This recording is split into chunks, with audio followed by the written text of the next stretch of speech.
Nakakuha na po ang Net25 News and Information ng original copy ng Beverly Hills Police Department letter report. Ang problema, wala akong binanggit na dahilan ng pagkamatay. Wala ring binabanggit na mga taong kasama si Tantoco na isinulat sa police report, kagaya ng pangalan ni First Lady. Lumalabas sa mga balita ay tampered.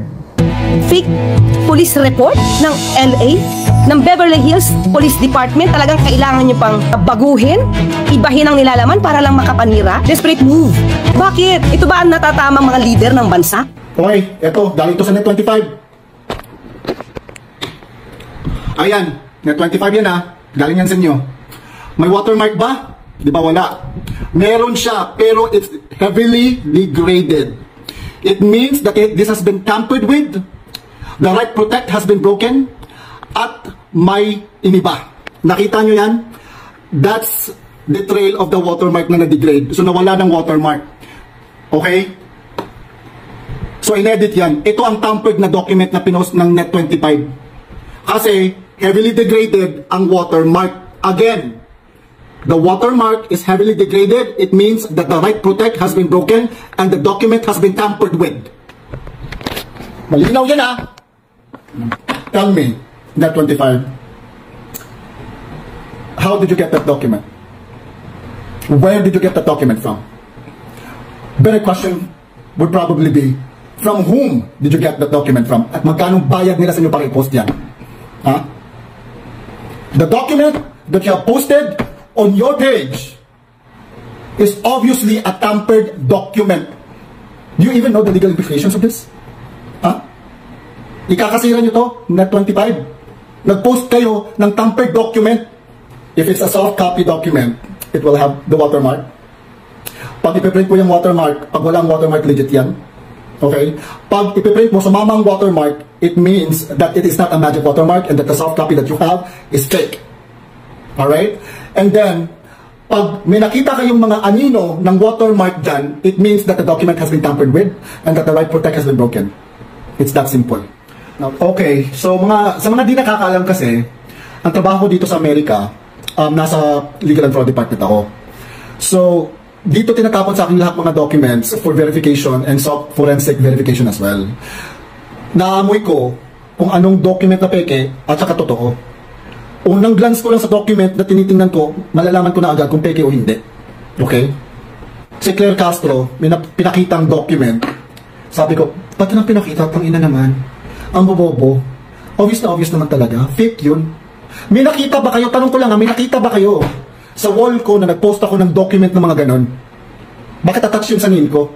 Bakit tinatanong ako na, huy, fake yung document na pinaano mo, nilalabas mo, minilabas ba ako na document na ganon? Clarissa, tsaka Net25. Saan nyo nakuha yung mga documents na pinapakita nyo at pinapacirculate nyo online? Ha? Saan nyo nakuha yan? Mag-jutang journalist nyo. Kasi parang sa tingin ko parang hindi nyo alam kung how to tell the difference between a real document and a fake document eh. Di ba Malacanang kayo? Aren't you supposed to have like a corporate forensic team that's able to do that? Asan papuntang mga namin taxes? Wala kayong team na ganyan to tell the difference between a fake document and a real one? What about you Net25? Di ba kayo? Major news outlet kayo. How are you able to tell the difference between a fake document or not if you don't have these kind of teams? Eto na. For soft legal copies kasi na natatanggap ko sa firm, this is how I check it if it's legit or not. So first of all, legal soft copy documents cannot be edited. Okay, dito sa Amerika. It is right protected. It is impossible to edit right protected documents here. Legal right protected documents. So kahit anong gawin mo dyan, hindi mo yun may edit kasi nga naka right protect. Eto, ha? Try natin ha. Ito kasi mangyayari, pag i-try mo i-edit ang documents na legal dito sa Amerika, naka right protect. Okay, sige. O ito, edit. Ano to ha? Legit to na document to ha. Okay, sige. Papakita ko na sa inyo. O yan, seal na.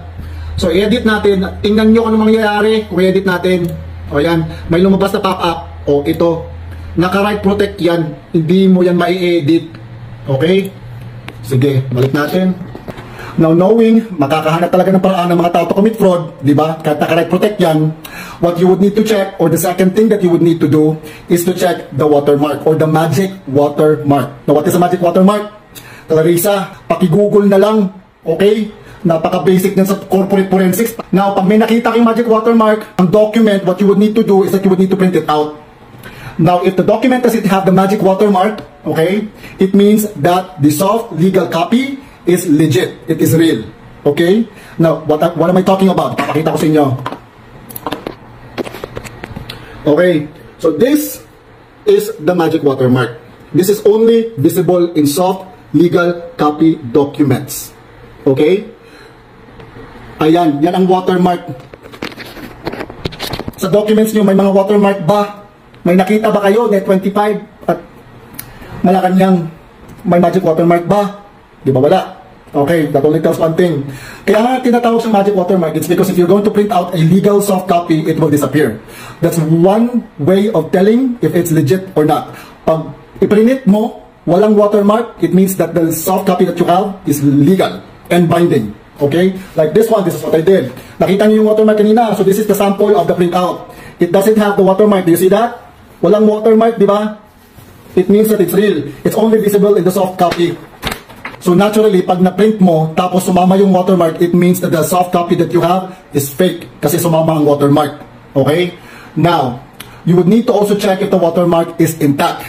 Okay? Na katulad nito. Kasi if it's not intact, it means that they have found a way to break the right protect, of course, and have tampered the document. So every time you type a letter in a document that has a magic watermark, it degrades the watermark like this one.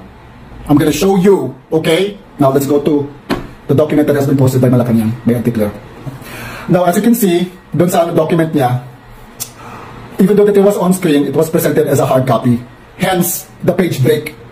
Hindi yun pink line, Clarissa. Page break yun. Just colored. Okay, as what we discussed earlier, yun na, di ba? Now, kung yung document na yun, hinand-in sa akin sa opisina for verification, hindi ko tatanggapin. Okay?